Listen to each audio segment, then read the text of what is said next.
بسم اللہ الرحمن الرحیم۔ السلام علیکم ورحمۃ اللہ وبرکاتہ۔ حضرت ابو ہریرہ رضی اللہ تعالی عنہ سے مروی ہے کہ رسول اللہ صلی اللہ علیہ وآلہ وسلم کے ہاں ایک کافر شخص مہمان ٹھہرا۔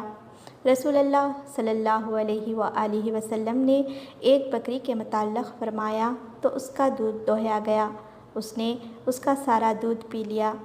پھر دوسری کا دودھ دوہیا گیا تو اس نے وہ بھی پی لیا۔ پھر ایک اور کا دودھ دوہیا گیا، اس نے اسے بھی پی لیا، حتیٰ کہ اس نے 7 بکریوں کا دودھ پی لیا۔ پھر اگلے روز اس نے اسلام قبول کر لیا۔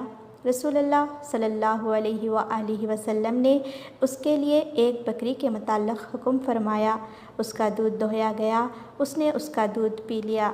پھر دوسری کے متعلق حکم دیا گیا تو وہ دوسری کا سارا دودھ نہ پی سکا، تو رسول اللہ صلی اللہ علیہ وآلہ وسلم نے فرمایا، مومن ایک آنت میں پیتا ہے جبکہ کافر 7 آنتوں میں پیتا ہے۔